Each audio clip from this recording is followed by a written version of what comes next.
We are back with more sing-along tapes to reminisce about. In this installment, we're looking at the Mickey's Fun Song series, which was purported to be themed around various exotic locales, but was really mostly based around Disney theme park locations. The first in the series was Camp Out at Walt Disney World, which was all about the rustic ventures Disney World offered. I'll admit I wasn't terribly interested in this one when I was younger, as I was more about the Magic Kingdom or Epcot than I was about, camping out. In Disneyland Fun, the kids weren't given that much to do other than run around the theme park for a while with the characters. In the Fun Song series, the kids are more actively participating in the songs themselves, so several professional kid actors have been brought in. If you grew up in the early 90s, you may recognize some of the kids from the Kid Song series. You know, the one with the two Mogwai-looking mascots. Toby Scott Gainger also appears, who you might remember as Edmund from Rockadoodle. This means he's no stranger to talking mice. We open on the gang riding a bus down to the Fort Wilderness Resort and Campground, which opened in 1971, only a month or so after the Magic Kingdom. The group is singing a variation on She'll Be Comin' Round the Mountain. Will be comin' round the mountain. While that song may work for an unidentified woman and her entourage, I can see you guys, and you're not riding six white horses, nor are there any mountains in sight. You're lying to me. And what's worse, you're lying to yourselves. It's time to pitch the tents and set up camp. While gathering firewood, they sing the Bare Necessities from the Jungle Book, one of the only two classic Disney songs to be performed in this tape. They also run into Liverlips and Big Al. We last saw Liverlips in Disneyland Fun, of course. Hard to forget that face. Fan favorite Big Al was shockingly not present for that one, but it's nice to see him here now. Also, the split-second unsettled look Toby gives Big Al speaks volumes. The groups then split into two. Half go biking down the trails with Goofy, Chip, and Dale set to the Army's theme, The Caissons Go Rolling Along. This is cute enough, but the other, luckier group heads off on a nature hike with Mickey and Minnie to Discovery Island, set to The Happy Wanderer. Discovery Island opened in 1974 as a wildlife conservation area where the guests could observe animals. It closed in 1999 when Animal Kingdom opened, with all the island's inhabitants being transferred over to the new park or to neighboring zoos. The nature imagery here is quite lovely, and footage of extinct attractions is always a major plus. The cherry on top is the kids being greeted by Orville from the Rescuers, because why not? Following that highlight is another one. Back at the campsite, Donald is preparing a pretty nice spread when Liverlips and Big Al show up, accompanied by Shaker and Wendell. The gang's all here, and they proceed to make a huge mess while singing Oh Susanna. Donald is known for his temper, but here he has a good reason to be angry as they're not even really eating the food. They're just trashing the camp, before Phil Collins and Rosie O'Donnell made it cool. What I really love about this moment is, the joke is obviously that wildlife will totally wreck your campsite if you're not careful, but these bears aren't wild animals. Their show clearly establishes that they've got their own bear society, which is very much like a human's. Therefore, they come off less like dumb animals who don't know any better, and more like drunk hillbilly neighbors who are into property damage. All in all, it's a lot of fun, but it leaves me pitying poor Donald. After a montage of relay races appropriately set to Camptown races, it's time for some fun at another closed Disney area, River Country, all while by the beautiful sea plays. Despite its old swim and hole charm, the River Country water park couldn't compete with the more elaborate Typhoon Lagoon and Blizzard Beach, not to mention their relatively higher capacities. Honestly, just footage of River Country scenery would be enough, but then they up things with Goofy going water skiing. Color me impressed. The gang then go for a hayride around the River Country grounds while singing the Western classic Don't Fence Me In. This song was originally written by Broadway composer Cole Porter for an unproduced film called Adios Argentina, based on a poem by Robert Fletcher. I'm quite fond of the song, and others are too, since it's been covered many times over the years, but Cole Porter himself claimed it was his least favorite song he'd ever written. Next up, we get a good old-fashioned hoedown. Turkey in the Straw is performed, and it has lyrics about dancing that may or may not be unique to this version. Mickey, of course, knows the song well since he danced to it in his first release cartoon, Steamboat Willie. Who can forget that iconic moment when he pulled on those piglets' tails so their painful squeals could add to the novelty of seeing and hearing a mouse dance? I mean, the censors hope we'll forget, I guess, but nope. At this point, it feels like we've covered all the obligatory country-style bits along with all the Fort Wilderness areas. So what's next when we have roughly 10 minutes more to fill? Let's put on a show, why not? In what I can only guess is one of the lodge buildings, the gang throws together a talent show while singing the Talent Roundup song. This is the only other song on the tape originating from a Disney production, the original Mickey Mouse Club, where every Friday was Talent Roundup Day. The first song performed is Jeepers Creepers, a jazz standard that might be best known today for being featured in the horror movie of the same name. The kids prance around the stage dressed as bumblebees because insects are creepers of a different sort? I don't know, but according to the previous song, they threw the show together in the span of an hour or so who am I to judge? I'll tell you what though, if I were the director, I'd make it a tribute to Creeper, the Horned King's henchman from the Black Cauldron. And that is why I should not be allowed to direct this kind of thing. To end the talent show, Mickey and Minnie lead the gang in singing the Rodgers and Hart song Mountain Greenery. It's cheesy, but no less than the rest of the tape. Like everything else, it manages to be charming in its silliness. With the talent show completed, the gang settles down around the campfire, singing the John Denver classic Take Me Home Country Roads. Maybe Fallout 76 would have done better if they used this Donald Duck cover.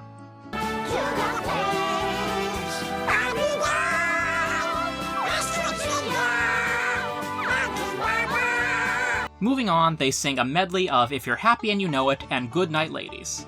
After dictating what you should do if you're truly happy, the kids fall asleep. The country bears bid them goodnight and slink off into the woods, but they'll probably be showing up in the kids' nightmares a little bit later on. The credits roll with more footage of Goofy water skiing, which I must repeat, is pretty impressive. I have mixed feelings on this tape. On one hand, the choreography is generally impressive for what it's worth, and there were some very fun musical sequences. On the other hand, I think a more unique selection of songs would have benefited things. Most of the songs are public domain types you'd hear on a knockoff sort of tape, rather than a Disney production. I mean, Disney has an impressive song catalog, and I feel that maybe if they used a few more unique songs, the tape could have benefited. In spite of that complaint, I did end up enjoying this entry for the most part, and the next two I'm covering do have more interesting song selections, so at least that makes up for things. Moving out of the woods and under the big top, our next video is Let's Go to the Circus, which took a while for me to get around to watching, mostly because of the clowns. I have no doubt that there are plenty of good, honest clown performers out there who just want to make people laugh, but I grew up seeing frightening clowns in shows and films like Are You Afraid of the Dark, The Brave Little Toaster, Pee-wee's Big Adventure, and even Rugrats. Thus, I was under the impression that for every good clown I liked, clowns like Bozo and Ronald McDonald, there were countless other clowns that wanted to cause me harm. Thankfully, the clowns in this tape did the unthinkable, and managed to charm me. It was originally my girlfriend who insisted that I watch this tape, since it had been a childhood favorite of hers. I'm glad I got to first enjoy it with her, and out of the 3 Mickey's Fun Song tapes, it's probably the best, and also one of the only tapes covered in this retrospective that actually doesn't take place at a Disney theme park, along with the Dalmatian one. This normally would be a drawback, but the material is strong enough to stand on its own. What really impressed me in retrospect is that this might be one of the first truly positive portrayals of a circus that Disney has done. I mean, you've got movies like Dumbo and the Bongo segment of Fun and Fancy Free that portray the circus as an abusive prison. Dumbo has at times been described as a love letter to the circus, even getting an entire section devoted to it at Walt Disney World. Yet the circus that actually appears in the movie is incredibly cruel. Even the Ringling Brothers Circus, the subject of the sing-along tape, stopped using elephants in their acts in 2016 after multiple complaints. Just some food for thought. Anyway, let's see some happy stuff. Mickey, Minnie, Goofy, and Donald have arrived at the circus with their usual group of incredibly lucky to be hanging out with these Animation Legends kids. Joining the group from last time is another recognizable face, Taj Mowry, star of shows like Smart Guy and Baby Daddy. Then they meet award-winning clown David Larible, who offers to take them on a tour backstage. There, they meet ringmaster Eric Gillette, and the kids happily scatter to see all the circus has to offer. Accompanied by the original song, Rainbow World, we are given a preview of the sights to come. With a little bit of Disney magic, or maybe it's circus magic, the kids and characters are transported into seats that I can only assume were reserved for them. Mickey joins the ringmaster as the circus performers enter set to The Circus on Parade. This song was originally written by Rodgers and Hart for the 1935 musical Jumbo, about a failing circus.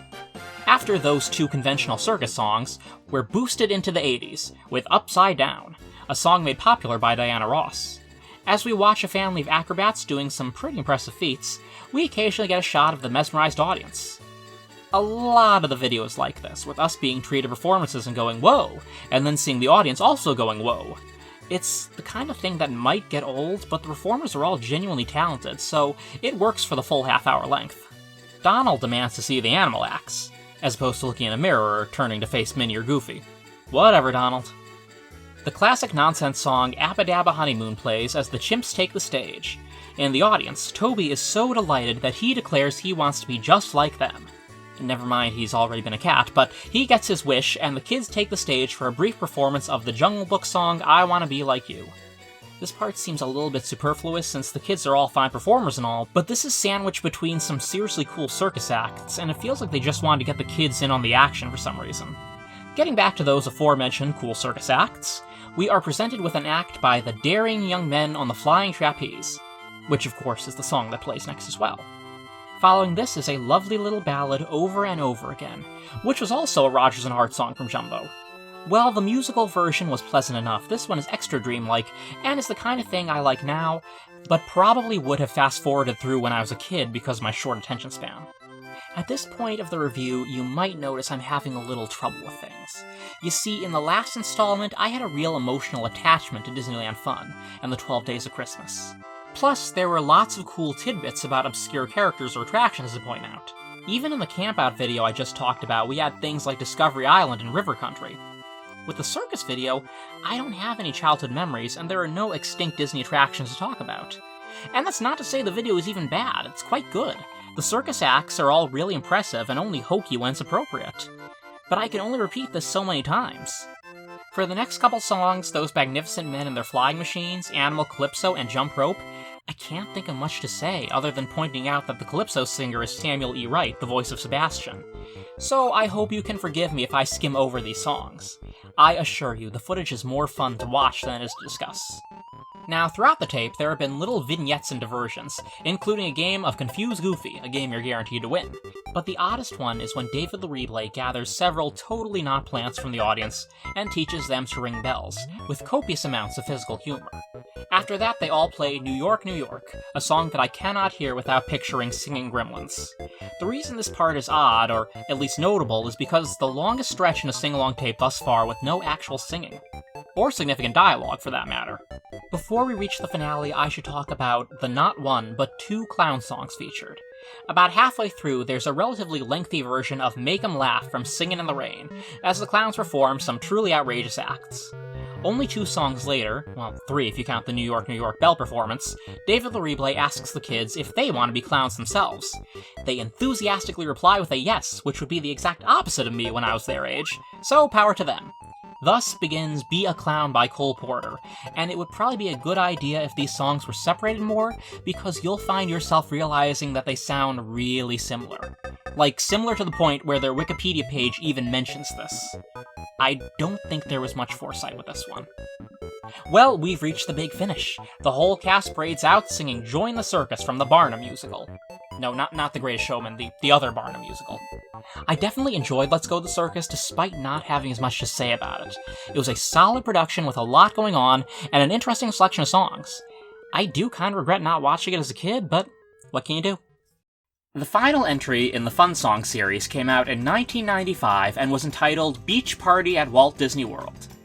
Like the others, it delivered exactly what it promised. It opens with what appears to be the usual bunch of kids playing in a real neighborhood cul-de-sac type area. This is actually known as the Residential Street and was part of the studio backlot tour of Disney MGM Studios. The kids are whisked away from the convincing sets by Mickey Mouse to another now extinct area in the studios, New York Street. The classic Disney cast dances out, decked out in some incredibly 90s gear, even Pluto, and sings Celebration by Kool and the Gang. And before you can say, where's the beach party, we are blasted straight to the beach. Little Caitlin apparently doesn't know anyone, and needs some help in the confidence department. This leads to a performance of the original song Set Your Name Free, where the kids all introduce themselves with an ah-oo zabadoo welly jelly look at me. Their words, not mine. Heading over to one of Disney World's flagship water parks, Typhoon Lagoon, the gang dances to the Beach Boys' early hit Surfin' Safari as Goofy attempts to surf in the wave pool. Despite his water skiing talent in the earlier video, his surfing skills aren't quite up to par. Also, Tigger joins in on the action for a few moments. Next, the kids go scuba diving with Mickey, yes, you heard that right, and yes, it's very impressive, in the Shark Reef area which closed in 2016. Singing Three Little Fishes, we get some nice undersea footage. The Scuba Mickey outfit here was also used at the Epcot Coral Reef restaurant, where the mouse apparently would swim somewhat regularly for the guests. While there are pictures and video footage of Mickey in action here, he rarely goes for a swim much anymore. One of the kids finds a gold coin in the water and wonders if it could have been pirate treasure. This leads into a fantasy sequence, or maybe not quite a fantasy, this is Disney we're talking about, where the boys dance around on a galleon in the Bay of World Showcase singing A Pirate's Life from Peter Pan. Of course, Captain Hook and Smee show up, and they aren't happy to find kids on their ship. Peter Pan comes to the rescue and sends Hook overboard, leading the kids and the rest of Hook's crew in celebrating. I know we're supposed to root for Peter, but alongside the Disneyland Paris sing-along tape, this is the second time they've invaded Hook's own ship and screwed around with the captain, who really hadn't done anything wrong in either case. It almost feels like the book version of Peter Pan, who was something of a little sociopath. Well, the boys had their big moment, so now for one with the girls. On the beach of the Grand Floridian Resort, they gather around the one and only Ariel, who is dubbed over by her original voice actress, the one and only Jodie Benson. Together, they sing the all-time classic Part of Your World, which gets me right in the feels every time. The girls leave Ariel at the end of this song, with the mermaid still longing to be human. The least they could have done would be to give her directions to the Sea Witch's lair or something. I suppose it's truly another story. After that, we head over to Blizzard Beach, which hadn't opened yet at the time of filming. Apparently, the kids were used as the test audience for the snow-themed water park. Goofy leads them in a performance of Hot Hot Hot, which doesn't exactly improve on the original song, but is admittedly a lot of fun. These kinds of scenes where the kids and the characters just get to party are some of the most enjoyable moments of the tapes. While heading to the big luau at the Polynesian Resort, the kids excitedly sing the Hukilau song, followed by a hula performance of the romantic Pearly Shells. Well, we have to do the limbo after that.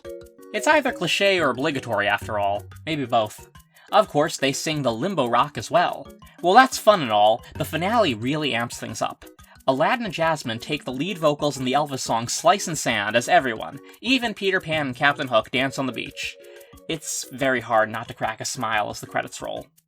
Interestingly, Aladdin's vocals are dubbed here by voice actor Cam Clarke, who had previously voiced Al in the Golden Films version of the story.